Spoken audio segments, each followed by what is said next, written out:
우리는 이제 영적 존재이기 때문에 영적인 세계에 굉장히 이렇게 민감하게 영향력을 받고 사는데, 요한복음 10장 10절에 보면 우리에게 영적으로 영향력을 주는 존재는 두 가지인데, 첫째는 예수 그리스도가 우리 안에 영향력을 행사해요. 이 예수 그리스도는 우리에게 생명을 주고 우리의 삶을 풍성케 한다, 이렇게 말하고 있는데, 생명을 준다라고 하는 건 하나님과 우리가 깨어진 관계가 회복되어지고 우리가 잃어버렸던 행복과 안식을 이제 회복해서 하나님과 더불어 살다가 천국 가는 거, 이게 한마디로 그냥 생명을 얻는다, 이렇게 이야기하는데, 우리에게 이런 새로운 생명이 얻어지도록 우리가 거듭난다, born again 된다, 이렇게 이야기하잖아요. 그래서 우리가 예수 만나 구원받게 된 것은 전적으로 하나님의 은혜로 되어지는 거죠.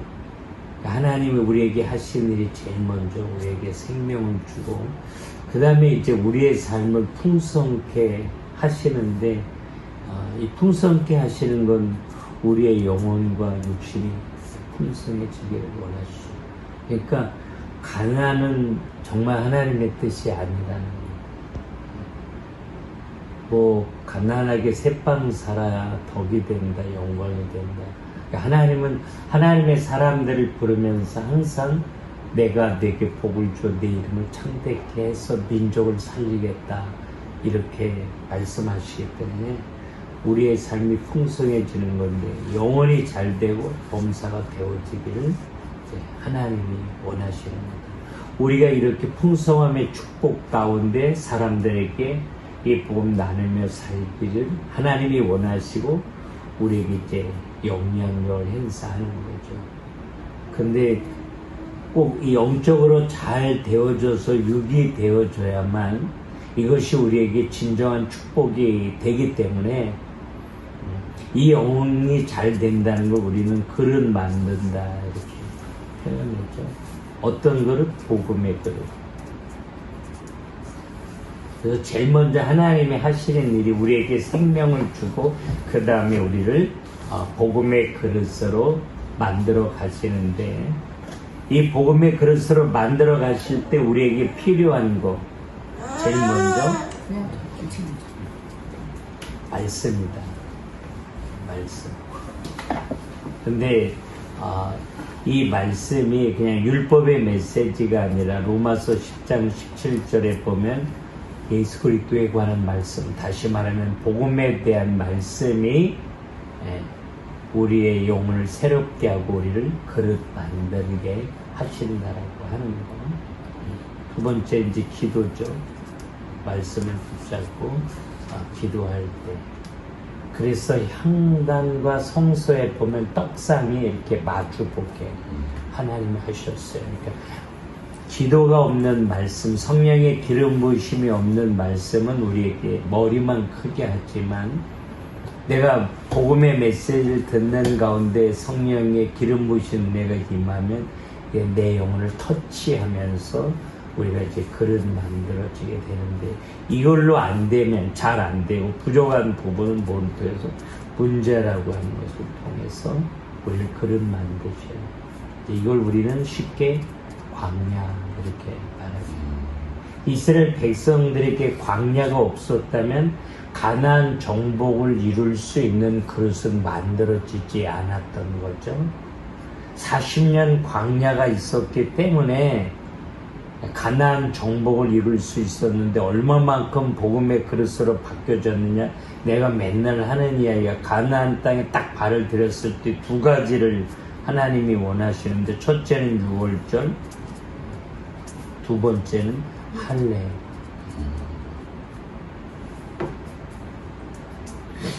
가나안 땅에 들어가기 전에 하나님은 요단을 건너게 하시는데, 요단을 건너기 전에 3일 동안 아무것도 하지 않고 하나님만 바라보게 해요. 하나님만 바라본 다음에 그냥 건너라고 얘기하는데, 옛날에 홍해를 건널 땐 홍해를 이렇게 갈라놓고 건너가라고 그러니까 쉽게 건너갔는데, 지금은 봄에 왜 이렇게 산에 있는 눈이나 얼음이 막 녹아갖고 가장 강물이 많이 불어있을 시기인데, 그때 요단 강물이 가장 많이 불어있을 때 이거 그냥 건너가라고 하니까, 이거는 만약에 복음의 그릇으로 만들어지지 않았다면 아무도 건너가지 않았을 거라고. 근데 그냥 제사장부터 법궤를 메고 발을 집어넣는데 요단 강물이 갈라지는데, 이제 하나님 앞에 맡기면 하나님이 다 하시네. 이거 이제 복음을 계속 설명하는 거예요. 그러니까 우리가 복음이 없다면 순종하니까 됐어 이렇게 이제 보는 거고, 율법의 눈으로 보면, 복음의 눈으로 보면 내가 다 할 거야 라고 하는 이제 하나님의 이 복음을 이스라엘 백성들에게 이제 붙잡게 하신 거죠. 그래서 이제 하나님이 복음이 되려면 딴 거 바라보지 않고 복음 대신 그리스도 바라봐야 되기 때문에 3일 동안 아무것도 안 하고 그 하나님만 바라보는 시간을 갖게 하신 다음에 이제 이 요단을 건너가게 하셨고, 그래서 이 가나안 정복을 이룰 때 필요한 건 딱 한 가지다. 내가 할 수 없게 하나님이 하신 거예요. 딱 복음이거든 이게. 그래서 이거 잊어버리지 말라고 각 지파마다 돌 하나씩 갖고 요단강에 기념비를 세워요. 오고 오는 후대들이 이거 바라봐라. 그러니까 사람이 건너게 한 것이 아니라 하나님이 이 요단을 건너게 하시고 가나안 정복의 꿈을 이루는 거다라고 하는 거. 그래서 이제 그릇이 만들어져서 40년 동안 그릇이 만들어져서 이러한 그릇이 되어졌을 때 그릇으로 준비된 사람들에게 하나님이 원하시는 건 이제 영적 전쟁이에요.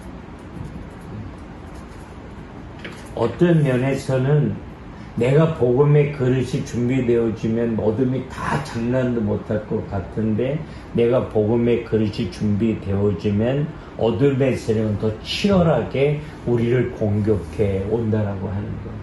예수님이 30년 동안 가만히 계실 때는 어둠의 세력에 건드릴 이유가 없었어요. 근데 공생애를 시작하려고 40일을 금식하고 나니까 그냥 어둠의 세력이 전투적으로 예수님을 공격했는데, 그분이 하나님의 아들이면서도 저 가만 놔두면 큰일 나겠네 이렇게 공격한 세력이 있다라고 하면 우리 공격하는 거 뭐 너무 당연한 거죠.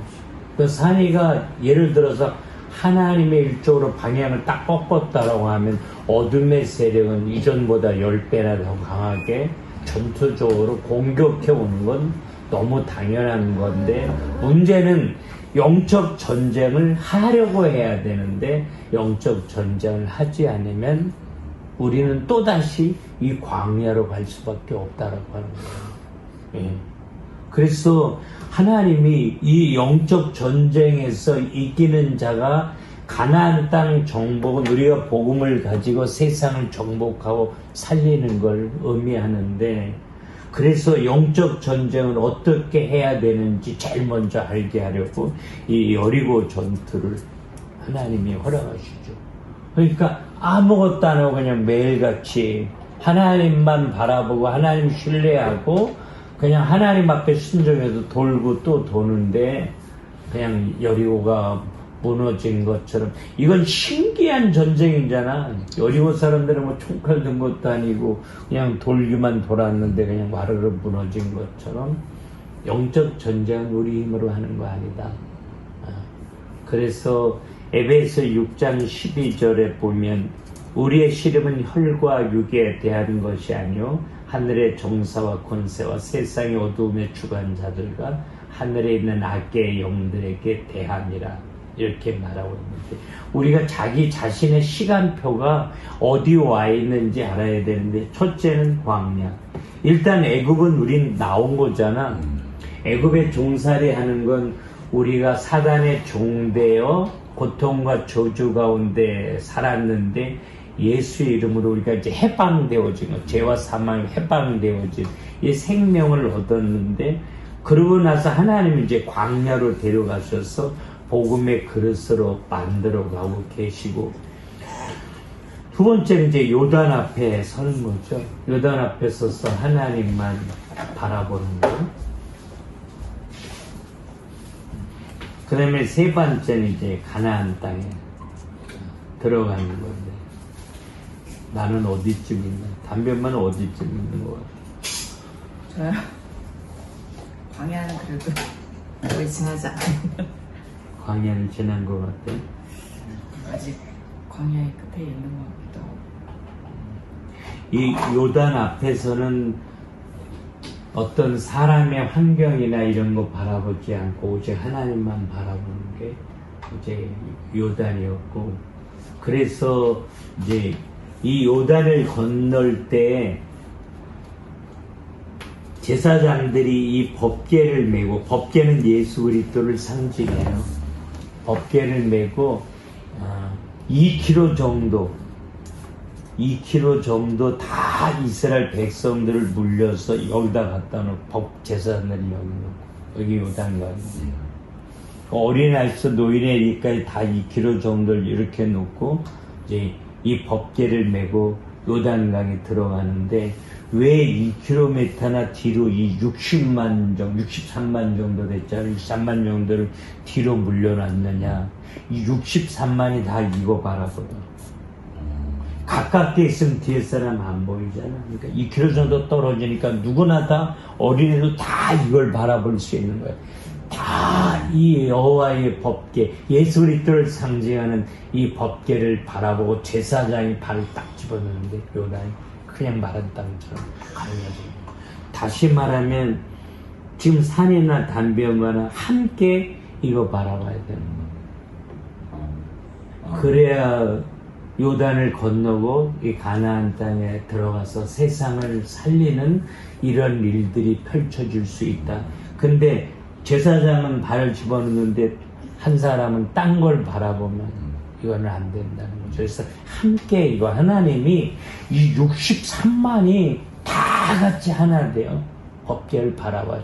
만약에 이 과정이 없었다면 여리고를 돌 수 없었을 거라고. 63만이 여리고를 돌면서 누구라도 불평하고 원망했다라고 하면 더 이상 이거 돌 수 없었을 텐데, 오직 예수 바라보면서 한 마음으로 하나님이 하시리라, 우리가 할 수 있는 거 아무것도 없게 그분이 하실 거야 라고 하나님을 기대고 하나님 바라보는데, 요단이 그냥 막 흘러가다 물벽이 돼서 쫙 서는 거를 지금 63만이 다 한눈에 바라본 거예요.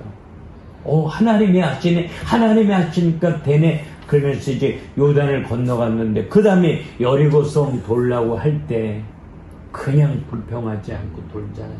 만약에 이만큼 준비가 안 됐다면 이 할례는 할 수 없었을 거예요. 할례를 행하면 적군 앞에서 할례를 행하면 그대로 자살행위나 마찬가지인데 이게 어떻게 되느냐고.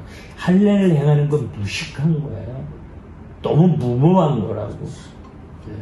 그래서 파스칼이 신앙은 모험이다 이렇게 얘기했더라고요. 이건 모험이지. 만약에 하나님 지켜주지 않으면 가난한 사람들 와서 다 푹푹 찔러 죽였을 테니까. 근데 이 과정을 거치면서, 광야를 거치면서, 요단을 거치면서 복음이라는 걸 이스라엘 백성들이 철저하게 붙잡은 거지. 그래서 내가 믿는 거예요. 우리가 부족하고 연약하고 상처 있고 뭐 여러 가지 안 좋은 부분이 있어도 정말 복음이 우리 안에 분명하다면, 복음이 내 안에 능력으로 역사하신다면 우리를 통해서 어둠에서 꺾여지고 세상에 살아난 놀라운 일들을 하나님이 하실 거다. 누굴 통해서? 복음 가진 우리를 통해서. 그래서 하나님이 왜 이 할례를 행하라고 했느냐, 내가 계속 얘기했는데, 할례는 뭐야? 담배 할례 의미가 뭐라 그랬지? 6월절은 내가 죽어야 될 건데 죄 없는 짐승이 피 흘려 죽음으로 죄와 사망과 저주가 해방되어지는 거. 예수의 보혈로 우리는 죄와 저주에서 완전히 해방되어진 거. 그게 6월절에. 할례는 제사함의 표시, 제사. 그래서 세례 공부할 때 내가 이거 공부시켜요. 내가 미래에 지을 죄까지 해결받은 하나님의 사람이라는 거. 이 죄사함의 감사와 감격으로 이스라엘 백성들은 할례를 받고 천국 갈 수 있었던 거예요. 두 번째는 하나님의 자녀라고 하는 표시. 이 두 가지예요. 나는 죄사함 받은 하나님의 자녀다. 그래서 망할 수 없다. 무너지는 것 같으나 일어난다. 그래서 하나님이 날 포기하지 않는다. 날 사랑하세요. 끝까지 사랑하신다. 이게 할례를 통해서 이루어지는 건데 요즘은 이게 뭐예요? 이게 세례라고 하는 거죠. 그래서 세례 교육을 시키면 전부 세례를 받고 싶어요. 그러니까 이번에도 2명 공부한 2명이 더 있다가 옆에 있다. 우리 세례 다시 받으면 안 되냐 이렇게 얘기하면 왜 아무런 의미도 없이 세례를 받았으니까. 요즘은 교회에서 세례 공부 어떻게 시키냐. 12 제자 이름을 써라. 아시아 7교회를 써라. 신구약 성경은 몇 권이냐. 이런 걸 공부한 다음에 세례를 준다고. 그래서 세례는 왜 세례 받아야 되는지 내가 누구인지 분명히 아는 자가 받을 수 있는 게 세례이기 때문에 나는 죄사함 받은 하나님의 자녀다. 그래서 하나님 날 끝까지 사랑하신다. 나는 내 인생을 보던 날 포기하지 않는다. 이런 확신을 가진 사람에게 세례를 줘야 된다. 그러니까 앞으로 세례 교육 시키면 이 할례를 잘 시켜달라고. 그래서 이 여리고성 전투는 영적 전쟁을 의미해요. 그래서 영적 전쟁에서 이기는 자가 세상을 정복하고 살리는 그리스도의 제자로 세워줄 수 있는 거다. 우리가 이제 에베소서 산이 기억나나? 에베소서 공부했는데 복음이 안 붙을 때는 공부하는 게 지나가면 남지를 않아. 내 복음이 정확하게 내가 깨달아지고 붙들려지면 모든 게 여기 와서 살로 붙었죠. 그래서 들으면 새롭게 이제 탁탁 내가 복음이 이렇게 두터워지는 걸 느껴요. 에베소서가 성경 66권을 요약한 거라고 그랬는데 에베소 1장은 뭐에 대해서 설명했다고 그랬어? 신령한 축복.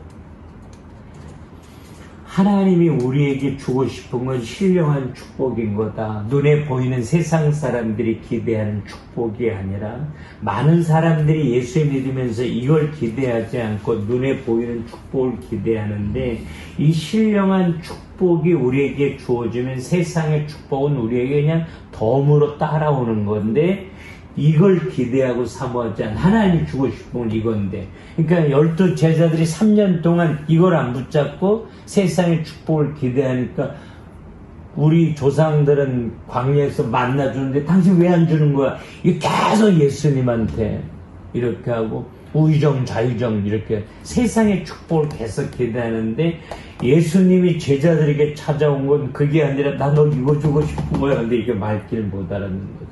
근데 지금도 마찬가지라는 거예요. 하나님이 우리에게 주고 싶은 건 신령한 축복이다. 근데 이 신령한 축복은 어디에 있느냐? 그리스도 예수 안에 있다. 그래서 그리스도 예수 안에서 이게 에베소 1장에만 10번이 나와. 근데 이거 자꾸 밖에서 찾는 거야. 밖에서. 어떤 경제적인 것에서 사람에게서 이런 축복을 자꾸 찾으니까 안 되는 거지. 그래서 다원주의는 여기서부터 안 되는 거예요. 다원주의는 예수 아니고 다른 종교에도 구원이 있다고 믿는 건데 에베소 1장이 이걸 가로막아요. 그리스도 예수 안에만 이 신령한 축복이 있다라고 하는 거죠. 그 예수 그리스도는 우리가 한마디로 이걸 이제 복음 이렇게 얘기하는데 복음이 뭐냐? 영어로 굿뉴스.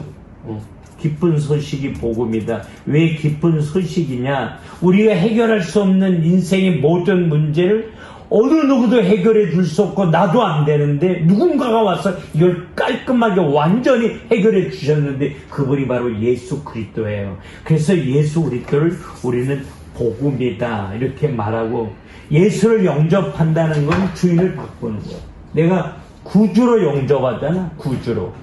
다시 말하면 내 인생의 주인을 바꾸겠다. 이게 이제 영접하는 건데, 그래서 에베소 1장 성경을 우리에게 주신 이유는 사람들이 기대하는 세상의 축복이 아니라 하나님만 주실 수 있는 이 신령한 축복을 주기 위해서 우리에게 성경을 주신 거다. 근데 신령한 축복은 사람의 몸을 입고 이 땅에 오셔서 네 인생의 모든 문제를 완전히 끝내버리신, 그리고 성령으로 나와 함께 계시되 영원히 함께 계시는 이 예수 그리스도 안에 있는 거다 라고 하는 거. 그래서 1장이 정말 중요해요.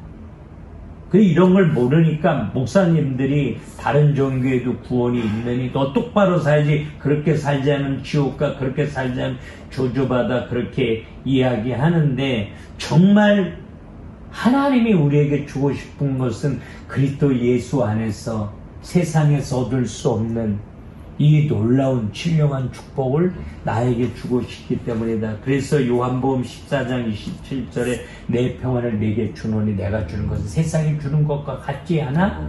세상에서 줄 수 없는 거야? 나만 줄 수 있는 거야? 산이야? 이걸 이제 성경은 계속 이야기하는데 뭔 소리라나 이렇게 듣는 거죠. 그러면 이 신령한 축복의 내용이 뭐냐? 내용이 신령한 축복이 막연하게 신령한 축복이 아니라 신령한 축복이 뭔지 구체적으로 알아야 그게 내 안에 누려질 거 아니야. 그래서 신령한 축복은 에베소 2장에서 자세하게 설명하는데 2장 1절에 보면 허물과 죄로 죽었던 너희를 살리셨도다.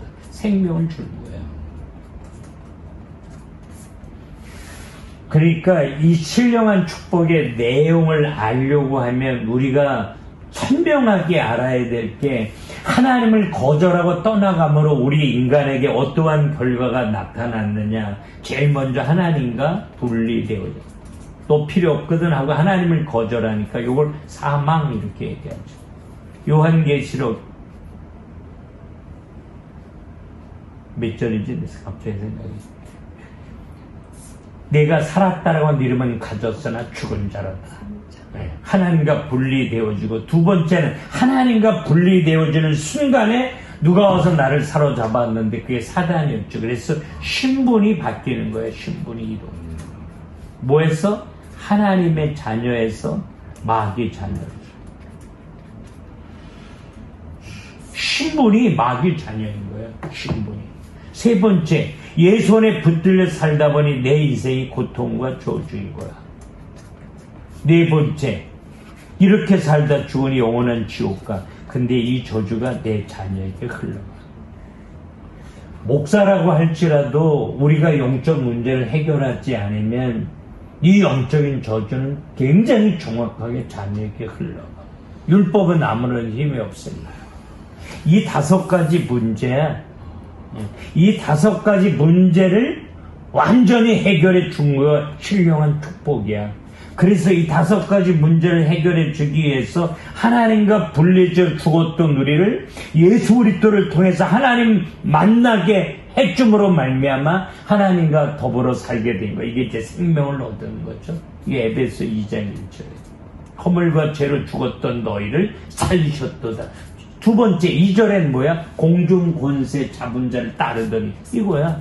마귀 손에 붙들려 마귀 자녀 되어 너 마귀 따랐던 인생인데, 이 신령한 축복은 뭐냐? 그 손에서 빠져나와 하나님의 손에 붙들려 사는 하나님의 자녀로 신분이 이동되어지는 거. 이게 구원이에요. 이게 요한복음 1장 12절에 영접하는 자 곧 그 이름을 믿는 자들에게는 하나님의 자녀가 되는 권세를 주셨으니, 마귀 자녀에서 하나님의 자녀로 신분이 완전히 바뀌어지는 거야. 이게 신령한 축복이야.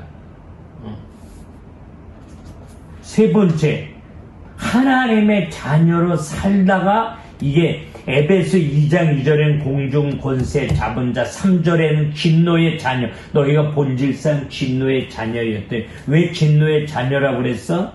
머지않는 예수님이 만왕의 왕으로 오셔서 심판하실 때는 모든 이 어둠의 세력은 불신자들과 함께 하나님의 진노를 받아 영원한 무정에 갇혀요. 그 진노를 받은 마귀 새끼 우리가 살고 있는 거야. 근데 거기서 네가 빠져나오게 된 거야. 이게 신령한 축복이야. 이렇게 얘기하는 거야. 그러니까 내가 누구인지 알아야 정체성이 그 다음에 살아나. 그러니까 굿 크리스찬이 하나님밖에 모르는데 와서 메시지를 당신 하나님의 딸, 마귀 딸 대답을 못해. 왔다 갔다 한다는 거지. 왔다 갔다 한다. 세범이가 엄마 말 안 듣는다고 너는 오늘부터 내 딸 아니야? 그런 적 없잖아. 나도 내 딸을 내 딸 아니라고 하지 않는데 하나님이 나를 내 딸이었다가 네 딸이었다가 이렇게 한다고 생각해. 이런 게 희미하니까. 하나님이 우리를 사랑하는 이유, 우리를 포기하지 않는 이유, 모든 사람이 다 날 버려도 날 버리지 않는 이유는 내가 하나님의 자녀이기 때문이다. 그래서 이게 엄청난 축복이에요. 그래서 내가 하나님의 손에 붙들려 하나님의 자녀 되어 사랑받고 응답받고 살다가 죽으니까 어디가? 천국 가게 돼. 근데 이 축복이 내 자녀에게로 흘러가요. 이게 신령한 축복이야. 이게 그리스도 예수 안에 이게 우리에게 주어진 거야 이미. 그러면 많은 사람들이 있는데 왜 우리에게 신령한 축복을 이런 신령한 축복을 우리에게 주셨느냐? 왜 주셨느냐 이거를. 이건 이 신령한 축복을 나누면서 행복하라. 이게 전도와 선교예요. 그래서 에베소 3장은 전도와 선교에 대해서 얘기해요. 이게 안 붙들리면 죄인이야. 우리가 살아야 되는 이유, 우리가 응답받고 축복받아야 되는 이유, 내가 아까 말했잖아. 우리의 삶이 풍성해져야 되는 이유, 이거 하기 위해서. 근데 이거하고 방향을 맞추지 못해? 그러면 그게 죄인이다. 사기치지 않아도 착하게 살아도 이게 죄인이다.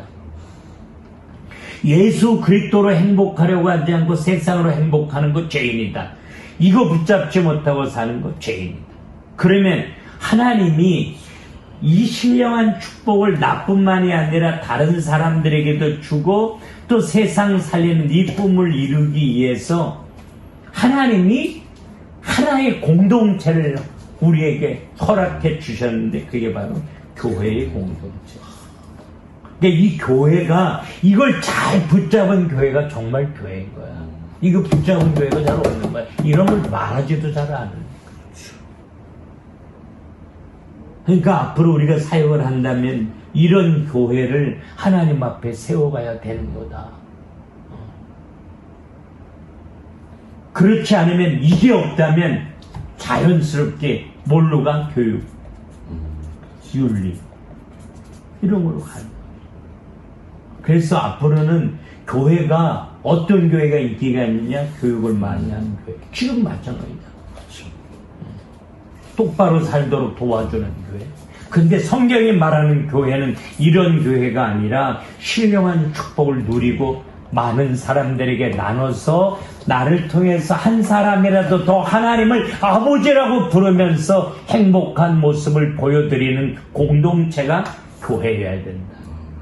근데 이 교회가 다 하지 못하는 디테일한 부분들이 있어요. 순간순간 위로받고 힘을 얻고 치료받고 하기 위해서 또 하나의 공동체를 주셨는데 그게 바로 가정이라는 공동체다. 그래서 이 가정이라는 건 1번서부터 4번까지가 붙들린 가정이어야 돼. 하나님이 원하는 가정. 그래서 앞으로 이제 교회 하면 미션홈. 여기까지 모든 사람들이 다 붙잡으면 미션홈이 이루어져야 된다. 한 가정이 교회가 되는 게 있어. 그게 가정교회예요. 그때 가정교회 물어봤잖아요. 근데 이제 복음이 없이 대부분 이제 가정교회 하는 걸 내가 나도 미국에서 가정교회도 해보고 그랬는데 그냥 삶을 나누는 쉐어하는 그거를 가정교회로 하는데 하나님이 원하는 미션홈은 이걸 나누는 미션홈이 되어져야 돼. 루디아의 가정, 간수장의 가정, 브룩스길라, 아굴라, 브룩스길라 그런 가정은 다 미션 홈이 된 거죠.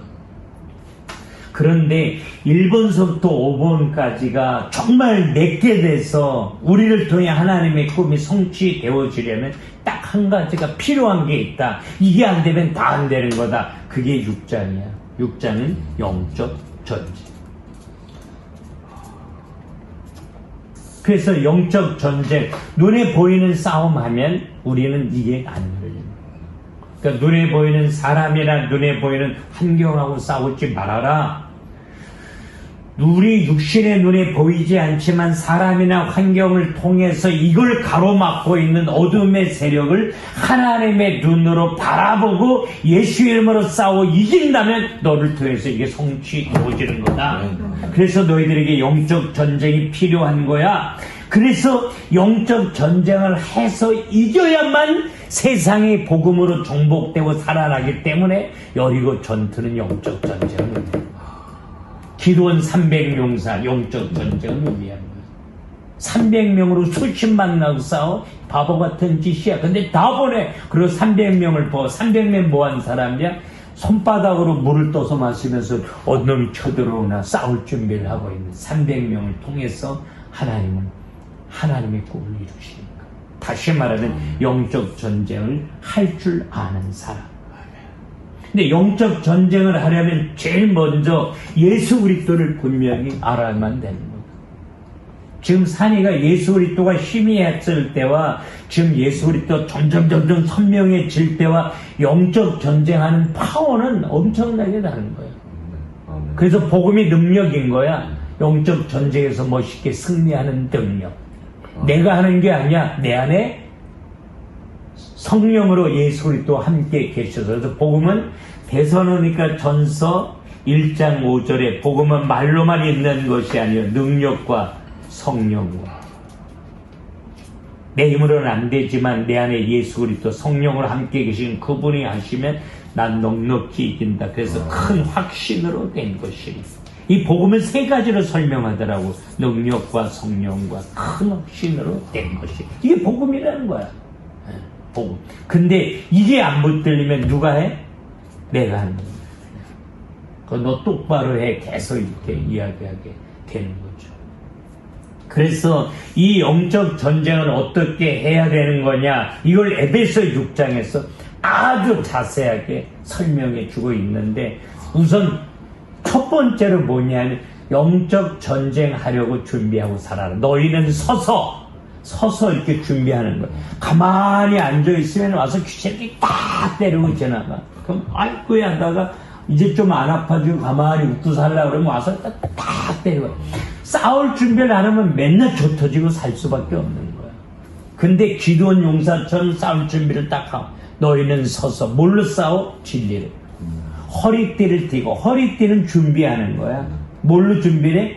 진리. 진리는 내가 곧 길이요 진리요 생명이니 예수 그리스도의 복음으로, 예수 이름으로. 근데 로마서 8장 37절에 우리를 사랑하신 이로 말미암아 우리가 넉넉히 이기느니라. 예수 이름으로 싸우면 넉넉히 이긴다 라고 하는 거예요. 그래서 이 에베소서 1장부터 6장까지가 성경 66권을 요약해 놓은 거기 때문에 성경은 이걸 말하는 거다. 이게 되어지면 윤리는 따라오는 거다. 거룩한 삶 따라오는 거다. 여기에 자연스럽게 따라 붙는 거다. 이거는 다 놓치고 너 똑바로 살아 하니까 안 되는 거다. 그리고 자기가 조금 똑바로 살면 똑바로 살지 못하는 사람을 판단하고 정죄하는 거죠. 이게 율법이에요. 그래서 영적 전쟁 할 수 있는 방법에 대해서 성경은 잘 이제 설명하고 있는데, 그건 이제 나중에 하고, 영적 전쟁 하려면 내가 싸워야 될 대상을 볼 수 있어야 돼요. 보여야 싸울 거 아니야, 보여야. 근데 두 가지. 첫째, 예수 그리스도를 바라볼 수 있어요. 아까도 얘기했잖아요. 요단에서 딴 거 바라보지 않고 예수만 바라보겠다. 제사장뿐만이 아니라 이스라엘 63만이 예수만 바라볼 수 있도록 2km나 떨어지게 해놓고 온 백성 어린아이까지 다 바라볼 때 하나님이 요단을 가르신 거다. 그리고 그 63마리 매일 여리고를 함께 돌잖아. 돌고 또 돌면서 우리가 할 수 있는 거 아무것도 없습니다. 그래서 하나님이 하실 줄로 믿습니다. 하나님이 하시면 여리고는 한 번에 무너질 줄로 믿습니다. 할렐루야! 근데 여리고는 딱 무너졌잖아. 그래서 예수 그리스도를 바라보는 게 필요해요. 그게 403일이야. 403일 뭔지 알지? 이사야 40장 31절. 오직 딴 거 하지 말고 오직 단 한 가지 여호와를 앙망하는 자를. 앙망은 믿고 바라보는 거. 누굴 믿고 바라봐? 내 인생의 모든 문제를 십자가에서 끝내버리시고 나의 연약함을 아시고 오늘 내 안에 함께 계시되 영원히 함께 계시는 이 예수 그리스도 바라보고 그분을 발견하고 확인하고 그분의 이름을 부르는 사람이 영적 전쟁에서 이길 수 있는 거다. 우리가 실패하는 이유는 환경이 어렵고 사람이 힘들게 해서 그런 것이 아니라 딴 거 바라보기 때문에 부러지는 거다. 예수 바라보면 넉넉히 이긴다. 할렐루야. 아멘. 그래서 예수 그리스도 알고 예수 그리스도를 바라봐야 돼. 믿음의 죄 온전케 하신 예수를 바라보라. 이렇게 얘기해요.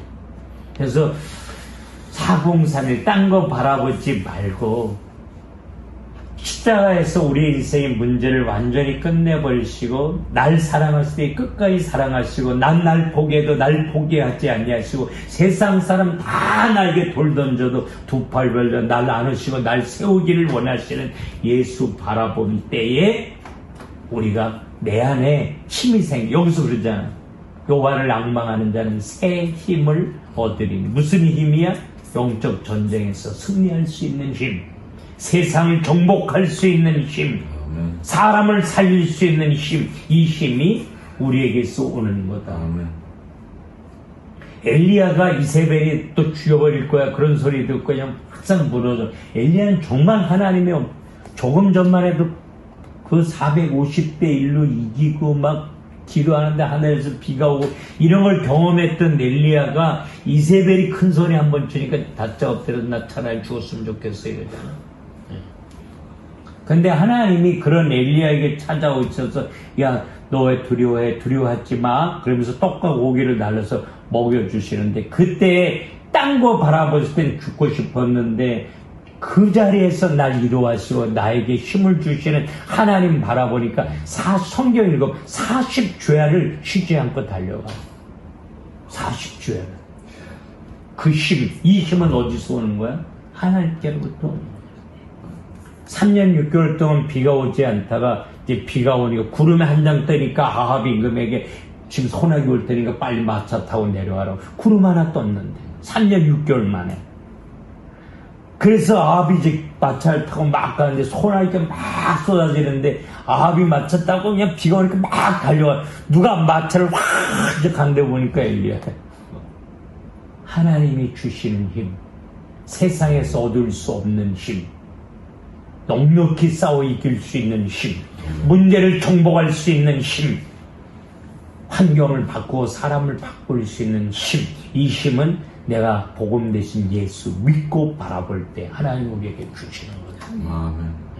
그래서 예수 그리스도 분명히 알고 딴 거 바라보지 말고 예수 바라봐야 된다. 두 번째, 이 사단을 하나님의 눈으로 봐. 얘는 우리 육신의 눈에 안 보이는 존재니까.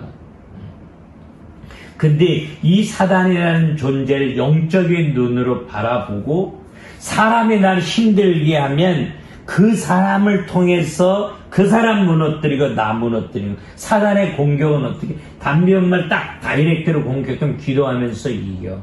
그러니까 산이를 통해서 일로 공격하면 아주 효과적이야. 한 번에 갚아요. 그러니까 다이렉트로 공격하지 않아. 여기를 공격해서 여기를 무너뜨려. 그래서 AP를 한꺼번에 잡아버려. 이게 사단의 전투 방법이야. 예수님이 정말 힘든 것도 유다가 배반할 때 와서 막 여기다 키스하면서 은삼지 파는 다 군호를 짜고. 그래서 사단은 이간자, 중상모략자 이러는데 하나님은 철저하게 예를 들어서 강조단통의 담배을 공격하면 담배만 기도하면서 이겨. 근데 산이를 통해 딱 공격하면 한 번에 자지러져. 그러니까 누구를 통해서 공격해? 가장 가까운 데 있는 사람을 통해서 공격할 수밖에 없는 거예요. 그래서 내 집안 식구가 원수니라. 내 집안 중 가장 사랑해야 될 사람이 왜 원수야? 가장 가까운 사람을 통해서 사단은 우리 가운데 역사해서 나 무너뜨리고 다른 사람도 무너지게 하니까. 근데 이거를 바라볼 수 있는 눈이 있어야 되잖아. 이 존재가 보여지지 않으면 이 사람만 보이는 거야. 저게 왜 오늘 또 휘가득 뒤집어지지 이러면서 내 눈으로 바라보니까. 그래서 이 사단이 우리를 무너뜨리기 위해서 여러 가지 방법으로 역사하는데 욥기서를 통해서 4가지를 설명하는 거예요. 첫째, 경제.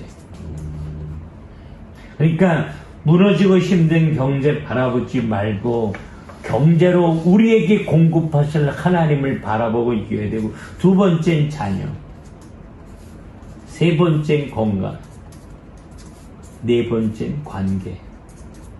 이 4가지 루트를 통해서 사단은 우리에게 적극적으로 이 복음이 누려지고 나누어지지 않도록 이걸 가로막는 거예요. 그래서 사단은 우리의 대적, 이렇게 얘기해요. 베드로전서 5장 8절에 너희 대적 마귀가 우는 사자처럼 돌아다니며 삼킬 자를 찾나니, 이걸 하나님의 눈으로 바라봐야 되는데 내 눈으로 사람 바라보고 환경 바라보고 무너진다면 그런 사람 와서 마귀가 한 입에 확 삼켜버린다라고 하는 이야기예요. 그래서 우리는 하나님의 눈으로 예수 그리스도를 바라보고 사람이나 환경, 이런 4가지 루트를 통해서 우리를 공격하는 어두움의 세력을 바라볼 수 있도록 우리의 눈이 열려져야 되는데 우리는 이걸 지혜, 이렇게 말해요. 야고보서 1장. 너희에게 지혜가 부족하거든. 지혜가 없으니까 영적 전쟁 못한다는 거야. 그래서 이 지혜가 너희들에게 부족하다. 그러니까 호의 주시고 꾸짖지 아니하신 하나님께 구하라. 그리하면 주시리라. 근데 전에는 남편으로 보였는데 남편을 통해서 역사하는 어둠의 세력이 딱 보이면 내가 영적 전쟁할 거야. 너 더 이상 내 남편 되게 나 공격 못해. 넌 끝난 거야. 예수 이름으로 떠나가. 이렇게 하면 그냥 한 번에 어둠이 꺾인다는 거죠. 근데 당신 왜 또 그래? 이러면 이미 그 전쟁은 패한 전쟁이라는 거예요. 눈에 보이는 싸움을 하면. 그래서 우리에겐 이 지혜가 부족한 거예요.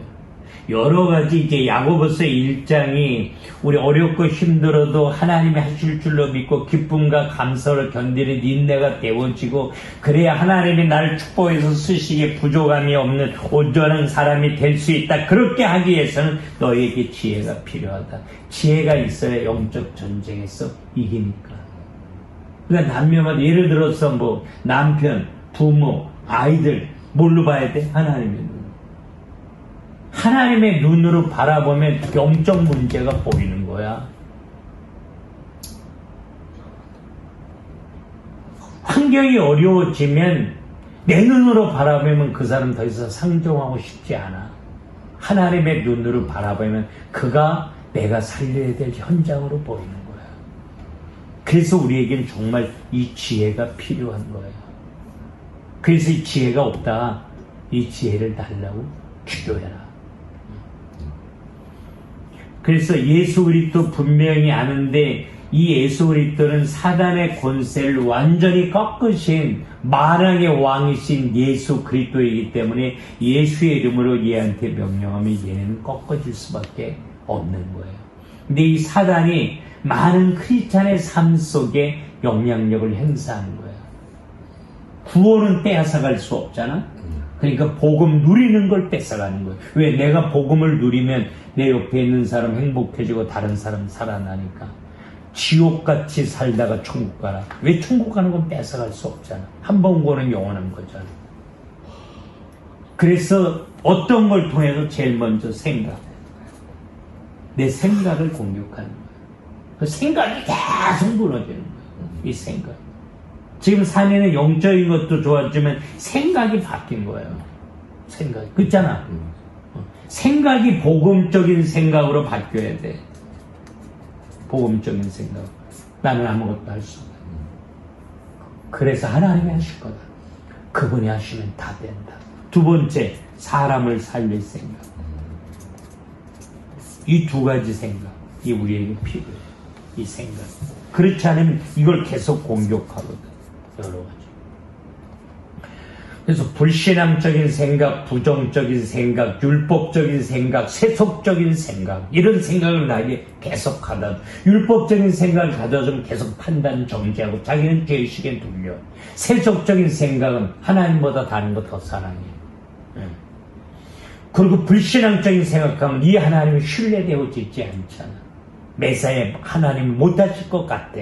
이런 불신앙이나 부정적인 생각, 가장 무서운 거 율법적인 생각, 세속적인 생각. 이런 생각들을 내려놓고 복음적인 생각으로 내 생각에 축복받기를 꿈꾸고 기도해라. 그러면 내 생각에 응답하신다. 에베소 2장 몇 절이지? 2장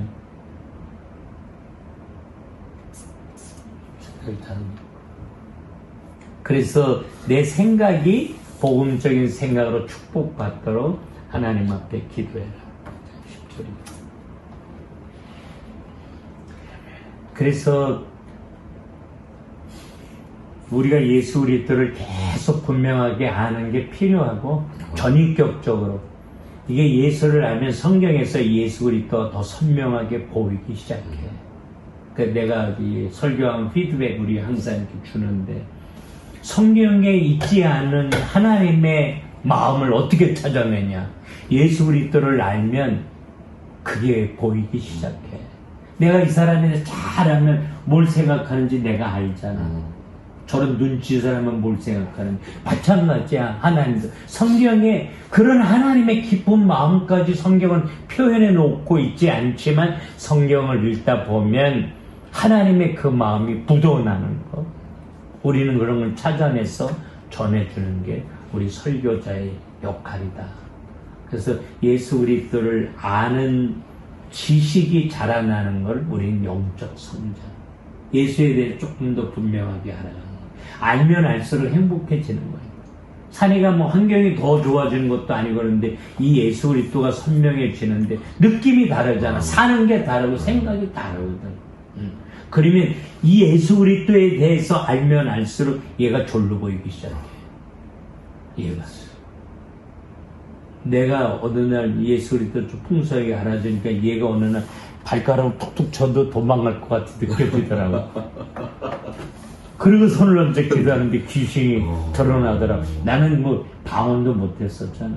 생각지도 못했는데 예수 그리스도가 확 붙들리니까, 아, 이게 쬐끄만 게 까부네, 이런 나중. 이게 정말 우습게 여겨지더라고. 툭툭 쳐도 도망갈 것 같아. 그러면서 이 치유사역을 이제 시작하게 됐는데, 예수 그리스도를 알면 알수록 얘는 아무것도 아니다. 그래서 내가 그러면서 흑암이 꺾이고 하나님 되신 증거가 나타나고, 그리고 세상은 살아나는 거다. 에베소서 3장 20절. 3장 20절이야. 에베소 3장 20절.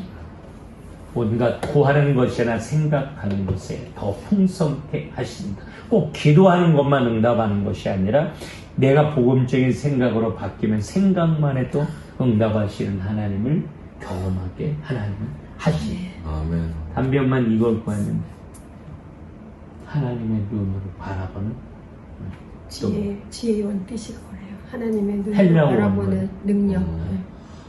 헬라어 단어만 해도 되게 은혜가 되잖아요. 아침에 제가 얘기했잖아요. 야고보서 1장, 베드로전서 5장은 하나님의 정말 다이렉트로 나에게 주신 질문.